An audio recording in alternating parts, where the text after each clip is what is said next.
देखिए, ब्रेक से पहले हमने आपको पंजाब, उत्तराखंड, गोवा और मणिपुर का महापोल दिखाया।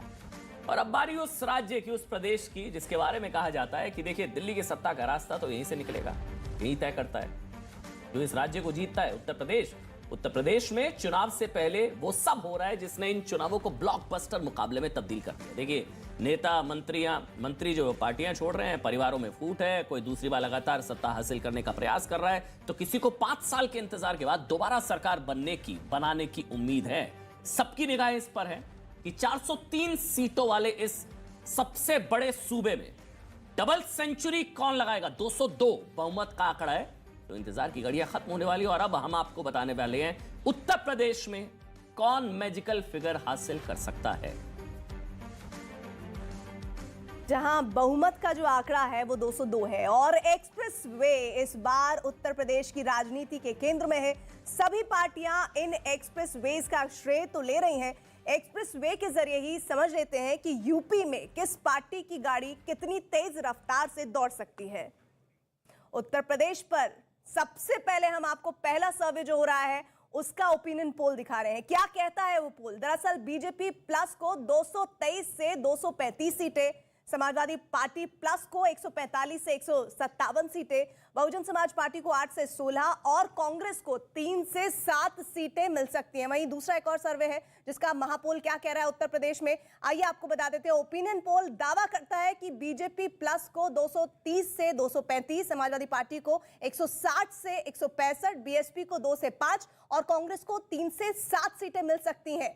रिपब्लिक और उसके साथ किए गए एजेंसी का जो सर्वे है, जो पोल है, वो क्या कह रहा है? बीजेपी प्लस को 252 से 272, एसपी प्लस को 111 से 131, बीएसपी को 8 से 16 और कांग्रेस को 3 से 9 सीटें मिलने का अनुमान है। एक और सर्वे ओपिनियन पोल का, वो भी आपको दिखा देते हैं और वो बता रहा है कि बीजेपी प्लस को 235 से 245, समाजवादी पार्टी को 120 से 130, बीएसपी को 13 से 16 और कांग्रेस को 4 से 5 सीटें मिल रही है।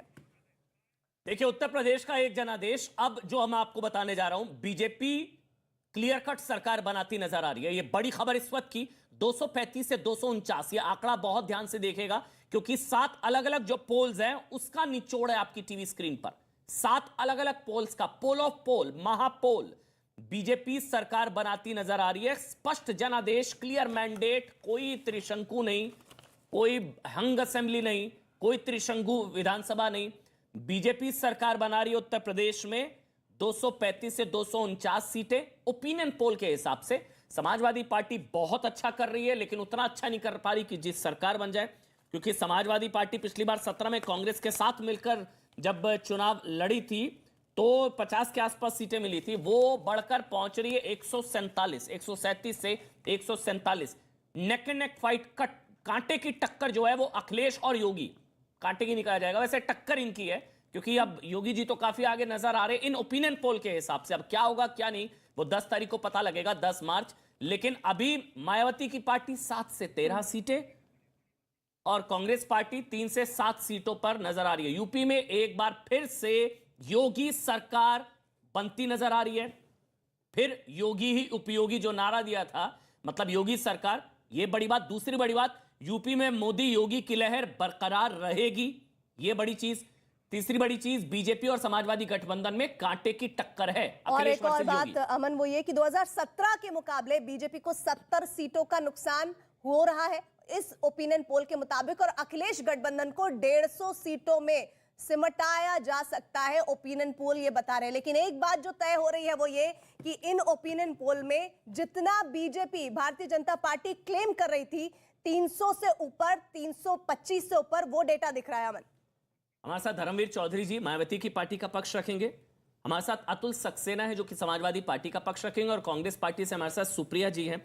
सुप्रिया जी आपका स्वागत, धर्मवीर भाई आपका स्वागत, अतुल जी आपका भी बहुत बहुत स्वागत। सबसे पहले अतुल जी मैं आपसे ही शुरू कर रहा हूं। फायदा बहुत है, 54 सीटें पिछली बार कांग्रेस के साथ मिलकर आप जीते थे, 47 सीट्स आप जीते थे, तो 47 से आप 147 तक जा रहे हैं, तो बहुत, मतलब 300 गुना फायदा तो हो रहा है आपको, 3 गुना, 47 से 150 के आसपास। अमन जी देखिए, ये ओपिनियन सर्वे है, ये असलियत नहीं है, ना ही ये हकीकत है।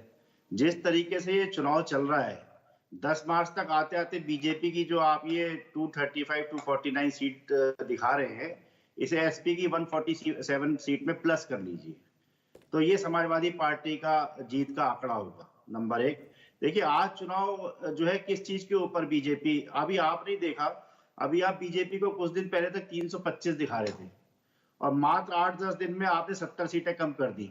अभी अमन जी देखते जाइए किस तरीके से इन सीटों में कितना गिरावट होगी, जनता तय करे बैठी हुई है। इस बार भाजपा को सत्ता से हटाने के लिए नहीं 325-17 में थी, ठीक है, नहीं ओपिनियन पोल ने 325 नहीं दिखाई है, 325 2017 में जीती थी, 312 मैं बीजेपी समझ की गया। थी। जी। मुझे मालूम है कि 2017 में 325 सीटें जीती थी, पर कुछ दिन पहले एक टीवी चैनल पे कहीं मैं देख रहा था जिसे 325 सीट जीतने का दावा शायद उप मुख्यमंत्री जी कर रहे थे या योगी जी कर रहे थे। 47 से 147 पहुंच रहे हैं, मतलब आपको तो अच्छी सीटें दे रहा है ओपिनियन पोल, आपको तो स्वागत करना चाहिए। नहीं हम तो ये स्वागत कर रहे हैं, पर ये अभी भी जो ओपिनियन पोल आप दिखा रहे हैं, अच्छा ये भी कम है, ये फर्जी है। ये किसी छोटे से सैंपल साइज का आपने दिखाया होगा अमन जी।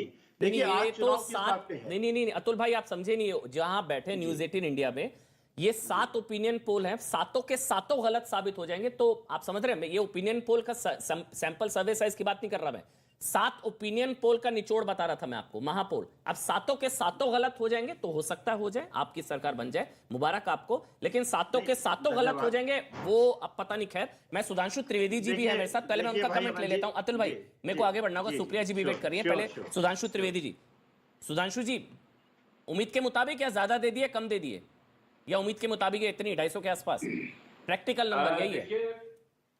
जितने भी प्री पोल सर्वे आते हैं, ज्यादातर में आप एक ट्रेंड देखते हैं कि जो सरकार बढ़ती हुई दिख रही होती, क्योंकि देखिए लगभग सभी जो चुनाव पूर्व सर्वेक्षण आए उसमें भारतीय जनता पार्टी एक बहुत कंफर्टेबल मेजॉरिटी के साथ आगे दिख रही है। आपने ट्रेंड देखा है कि पिछले अनेक चुनावों में जो पार्टी क्लियर कट आगे दिख रही होती है, अंततः जनता का निर्णायक जनादेश उसके पक्ष में आता है, एक तरफा।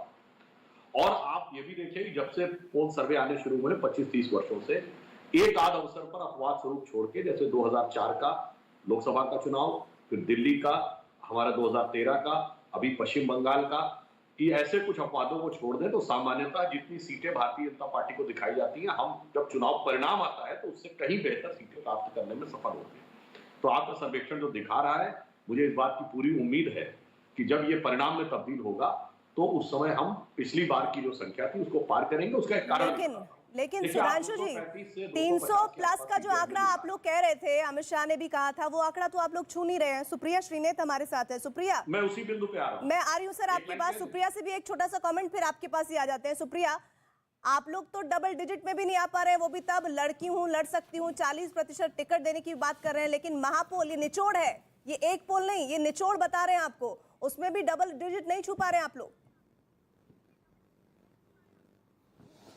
राजनीति में निचोड़ जो है ना वो वोटर बताता है, ओपिनियन पोल नहीं बताते हैं। काफी ओपिनियन पोल गलत भी हुए हैं। खैर, मुद्दे की बात करते हैं। और मुद्दा क्या है उत्तर प्रदेश में? उत्तर प्रदेश का सबसे बड़ा मुद्दा बेरोजगारी है, लेकिन बजाय रोजगार बनाने के योगी सरकार ने बेरोजगारों को जो प्रदर्शन कर रहे थे लाठियों से पिटवाया, उनको धमकी दी कि अगर प्रदर्शन किया तो जेल में डाल दूंगा और प्रॉपर्टी जब्त कर लूंगा। उससे बड़ा मुद्दा महंगाई है, और महंगाई को खत्म करने के लिए ना योगी सरकार कुछ कर पाई, ना मोदी सरकार दिल्ली में रहकर कुछ कर पाई। आपको पता है उत्तर प्रदेश में और भी क्या बड़ा मुद्दा है? उससे सबसे बड़ा मुद्दा है जो फर्जीवाड़ा चल रहा है उत्तर प्रदेश में योगी सरकार का, बड़े बड़े पोस्टर और बैनर लगाकर। बड़े बड़े पोस्टर और बैनर में आप अपनी पीठ थपथपाकर अपने आप को नंबर 1 बता रहे हैं, लेकिन असलियत यह है उत्तर प्रदेश की कि विकास के नाम पर आपको चीन का हवाई अड्डा, अमेरिका की सड़कें, बंगाल के पुल, आंध्र के बांध, और यहां तक कि आपकी जो युवा वेबसाइट है उस पर फॉरेन के बच्चों को दिखाना पड़ रहा है नौकरी देने की बात करते हुए। मेरा सिर्फ एक सवाल है, सवाल एक ही है कि बेरोजगारी, महंगाई, महिलाओं, किसानों, इस प्रदेश ने तैरती हुई लाशें देखी है कोरोना में। इस प्रदेश ने मुख्यमंत्री को यह कहते हुए देखा कि अगर ऑक्सीजन मांगा तो एनएसए लग जाएगी डॉक्टरों को। इस प्रदेश ने आंगनबाड़ी और आशा बहुओं को पैरों से कुचलते हुए देखा है। सुप्रिया जी, इस प्रदेश ने हाथरस, उन्नाव और लखीमपुर सुप्रिया जी, में चीरहरण देखा है और आपका सरकार की चुप्पी और आंखों पे पट्टी ठीक, बंधे देखा है। सुप्रिया जी, ये जनता आपको सबक सिखाएगी, सुप्रिया थोड़ा जी, इंतजार करिए, क्योंकि इसी प्रदेश ने अजय मिश्र टेनी को गृह राज्य मंत्री बने रहते हुए देखा है। सुप्रिया जी, बस एक सवाल, वेट फिर मैं करिए, सुधांशु जी के 10 पास मार्च जाऊंगा। का जब धर्मवीर जनता चौधरी भी- जनार्दन अपना जी, मत देगी। सुप्रिया जी, पार्टी का कोई इंटरनल सर्वे होगा तो उसका क्या नंबर है? अभी यहाँ न्यूज 18 इंडिया का 3 से 7 दे रहा है। आपकी परफॉर्मेंस कंसिस्टेंट है, पिछली बार 7 सीटें थी, इस बार भी आप 3 से 7 तक है, तो परफॉर्मेंस तो कंसिस्टेंट है। तो आपका कोई इंटरनल सर्वे होगा मैम, जो आपको लगता है कि इतनी आएंगी हमारी 20, 30, 40, 50? सर्वे को मैं आपके साथ साझा क्यों करूंगी, ये मुझे जरा समझाइएगा। तो आपका कोई कितनी सीटें, आप सर्वे कितनी को मैं टारगेट आपके करके साथ चल रही है साझा मैम, क्यों अगर ये 3 से